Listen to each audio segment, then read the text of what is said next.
We'll go off the cuff with Anthem here. I normally script my videos, but I want to talk from the heart because Anthem is an experience that I was looking forward to for a number of years.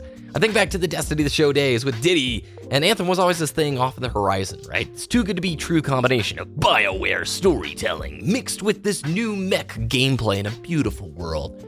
6 years of development, what could possibly go wrong? And there's positives and negatives to Anthem. The unfortunate thing is the technical blemishes that hold this game back are big enough to the point where I can't recommend it in its current state right now. I believe that this game harnesses a massive amount of potential and in 3 to 6 months, depending on the support from EA, could very well evolve into something very, very good. But as it stands right now, it is nothing more than an average game and lacking in so many optimization areas that it's clear to me this game was not finished and it was pushed out the door early by EA. This should have been a summer or a fall release. And I think the length of the patch notes for the day one patch is pretty evident of the fact that the team is still doing basic quality assurance testing for certain things. I do want to say that doesn't mean I didn't enjoy my time with Anthem, because when we talk about the gameplay, the power fantasy that is realized here is unparalleled, and it is very unique in the looter shooter space. I had a lot of fun playing this game when I could actually play the game, and I wasn't dealing with never-ending loading times, the abysmal Fort Tarsis hub center, bugs, a terrible UI, and a host of other interruptions that broke the flow.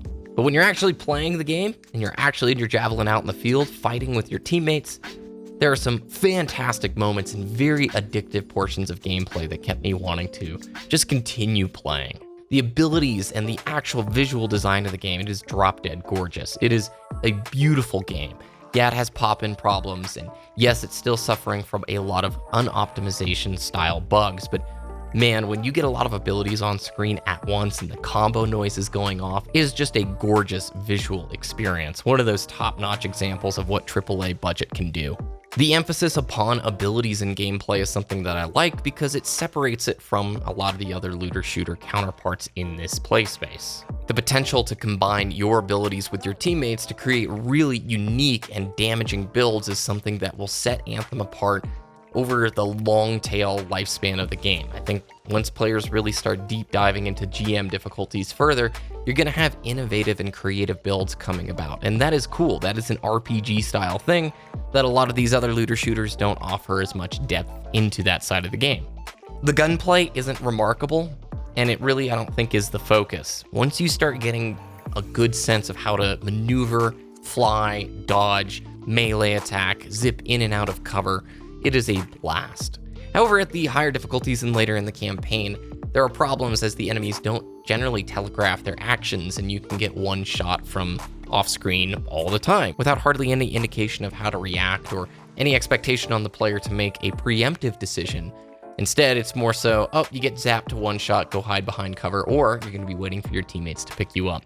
That was present as well in the beta, and it's still a huge problem. That's one of the things they're going to have to identify and fix, and that's not a short fix. That's a 3 to 6 month kind of fix. However, what I didn't expect to grapple with was the ridiculous load time. So this game, even on a solid state drive, was reaching 2, 3, 4, and sometimes upwards of 5-minute long loading times, and it's very consistent. Between Fort Tarsis and a mission, loading screen, and that one was always 3 minutes plus, even on an SSD. And then at the conclusion of a mission, another loading screen. And that is if you get stuck with your teammates, right? You can quick play into late game missions. It's crazy to me that this is something they didn't test. I mean, Bioware has been very responsive on Twitter and their channel saying, look, we're going to be addressing this. We're going to be fixing this. We get it.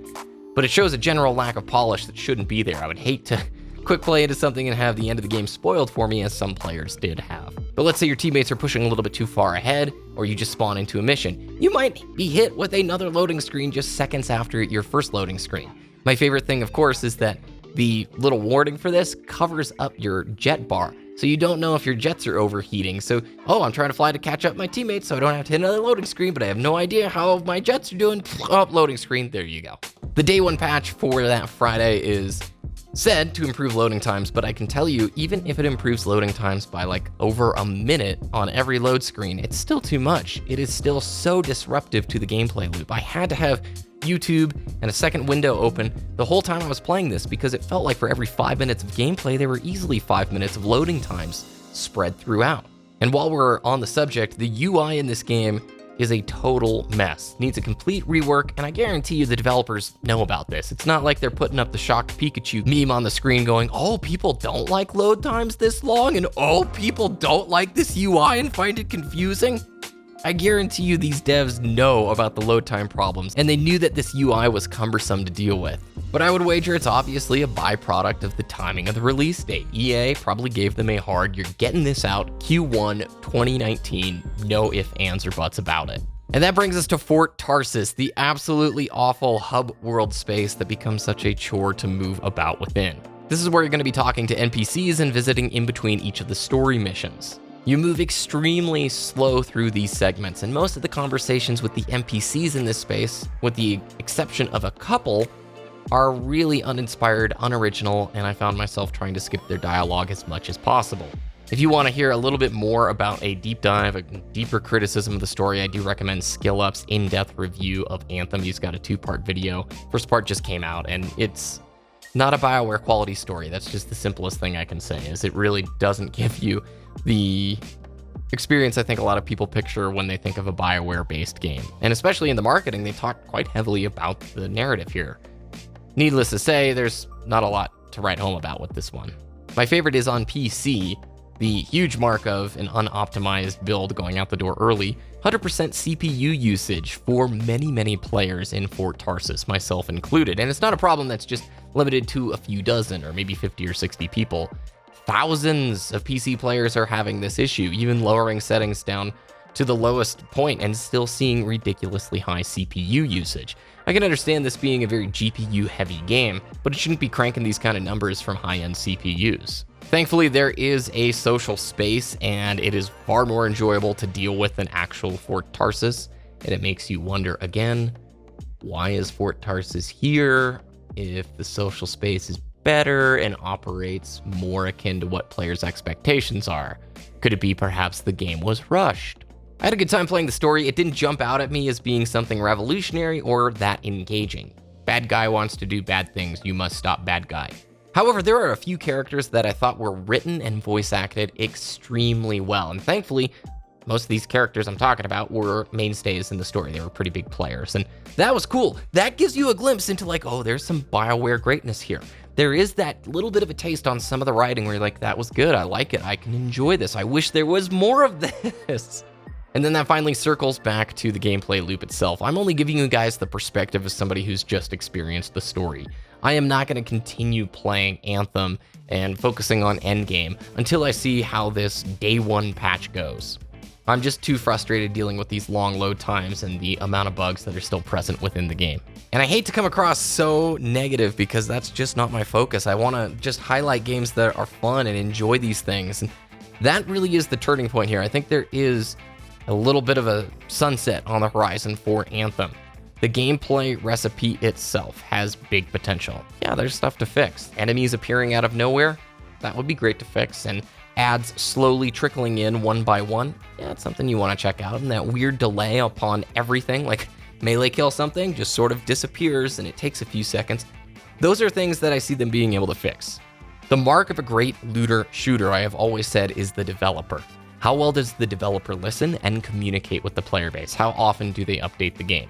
Looter shooters hardly ever release in just this super optimal state. They need an incubation period where they get a lot of feedback from their players and they have a lot of time to see what the scene does, what the player base does with the game, and how they can best match their content to accommodate the strengths of the title while trying to diminish the weaknesses. And Bioware, to their defense, has been extremely active on all of their channels. Between Reddit and Twitter, I have seen these guys being extremely responsive to every point of feedback that I've highlighted within this video.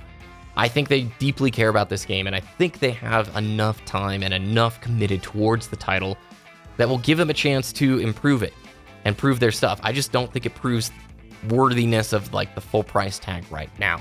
I want to see where it goes next 2-3 months, and thankfully I didn't spend the full $60 on the game. I went for the Origin $15 subscription because I had a feeling that after the beta, Anthem was going to need a whole lot longer in the oven to deliver the oomph that it should.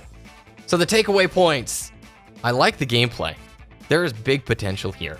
But I'm also a bit tired of saying with looter shooters, there is potential here and we need to wait a little bit longer. I am going to give Bioware a chance. I'm going to give them some time, and I will revisit this game as they continue to update it. But knowing right now that the load times, the bugs, the Fort Tarsis segments, and the pretty average story hold this thing back from being what we all, I think, had hoped it to be.